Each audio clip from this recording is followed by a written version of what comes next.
Hi everybody, I'm Ruechel and welcome back to the PCS Journal.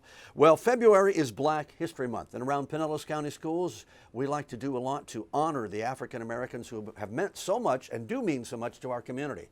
So let's see what's happening at Gibbs High School.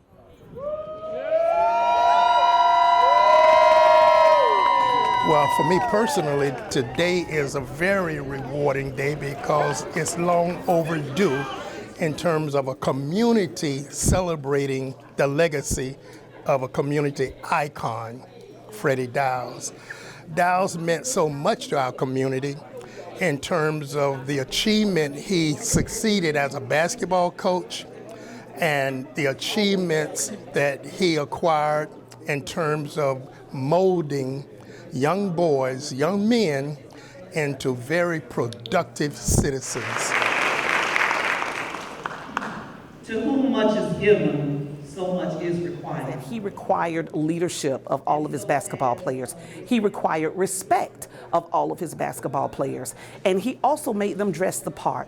And when you do that, you instill a number of values into those players, and those values continued on because many of his players became basketball coaches themselves.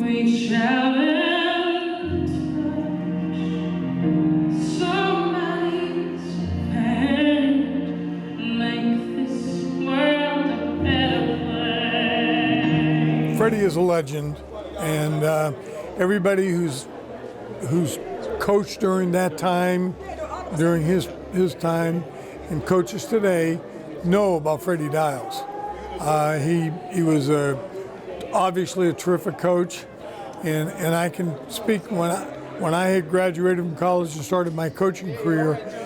I coached basketball only for a short time, but I knew the guy that I needed to talk to was Freddie Dowles. He was more of a father to me, and he wanted me to know how important having an education was. And he instilled that in his basketball players, as well as me and other family members.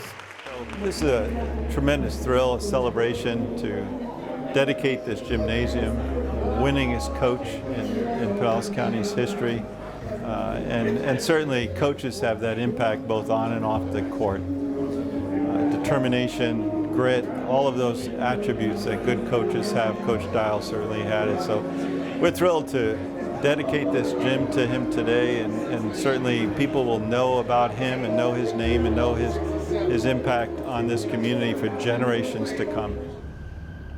We're up here at the Beaches, Benches, and Boycotts exhibit to try to show them what the Civil Rights Movement was really all about and how it impacted the lives of the citizens of St. Petersburg and the citizens of the state of Florida, and really to show them on a deeper personal level what things were really like in the South during the Jim Crow era. It is very important for the students to learn about this history because it is a very important part of history, especially from our students who attend Gibbs High School, which Gibbs was the first school to open for minorities. And so with us having students who attend Gibbs, this is a good setting for them to understand the history of Gibbs as well as the history of St. Pete, as well as just their black history. So. I think it's already important. I've been asked twice about some of the things that the students have seen on the wall. One of them was the green bench, and they're asking questions about whether or not that we should still have them in St. Petersburg, and what are their attitudes towards the bench. I think there's a voting thing here, whether it's a good thing or a bad thing, and they didn't know how to vote on it. And I just said to them, I said, you know, you have to look at, it's encouraging you to take a look at how you might use history for the present, of uniting people together. It definitely supports the curriculum. You know, they're being shown examples of things that they've been taught, things that they've read, things that they've viewed in lecture and video, and now they can see some of the real life items and some of the real life people who went through these experiences themselves. My name is Leon Jackson, and I'm one of the Courageous 12. That lawsuit paved the way for not only African Americans in St. Petersburg Police Department, but it paved the way for African Americans in law enforcement in the entire nation, and it should be known. It shows how we progressed. We were unequal but now we equal. And it shows like we smart. We so smart. Like we boycotted. Like we did so much stuff. And look at us now. It make it different because I actually see examples of the stuff I'm talking about. See, at school, Mr. Powers, he like teaches and stuff, but now I'm like actually seeing the proof, like the building doors, like color, white, you know what I'm saying? I couldn't see that at school.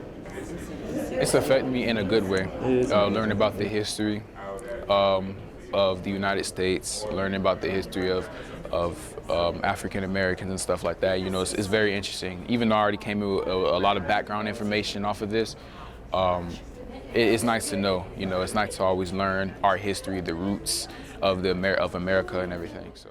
It makes me feel that like I can actually pursue my dreams without like having to worry about like being a woman or being African American.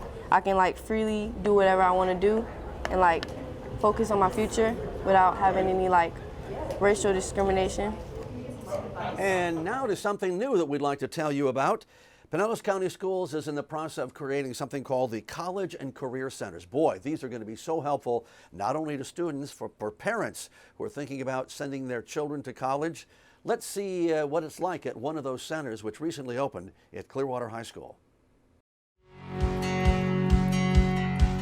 What an exciting morning this is. Welcome again for the official launch of the College and Career Centers in Pinellas. In a short period of time, our college centers become the hub or place on our campus where students go for post-high school college and career information. It's not about the space itself, but rather what we do in it. We had to think bigger. We had to go deeper. We had to provide greater supports for the students than we ever did before. We wanted Pinellas County to be the district in the state and the nation that said when your student goes here, your student will reach their potential. All students deserve to connect to their potential and to the limitless possibilities that they have in front of them. Alongside these partners, Helios today is proud to announce publicly for the first time our investment in elevating excellence and for the establishment of the College and Career Centers throughout Pinellas County with a $1.3 million contribution to this effort. We believe in what you're doing. We know it will be successful. We know students, it will change the lives of students, which I think at the heart is what we're really all about. At the beginning of this school year, I received an email from QuestBridge. I decided to look into it, and I found out that the organization offered scholarships for high-achieving, low-income students.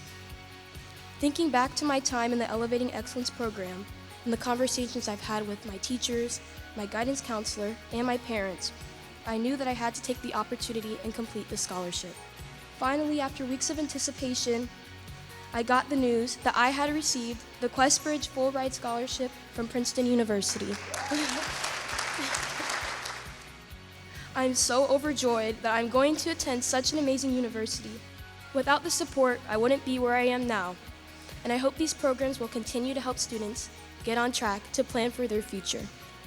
The success of our students as they leave Pinellas County Schools is the ultimate measure of our school system. And I know through elevating excellence in our college and career centers, we will continue to impact the lives of each student and ultimately our community. All the organizations that are involved, there's definitely unity in the community here today, and we thank you so much for your hard work and efforts. We couldn't do it without you. Well, that's our show. Thank you so much for watching. I'm Ruechel. Until next time, take care, everybody.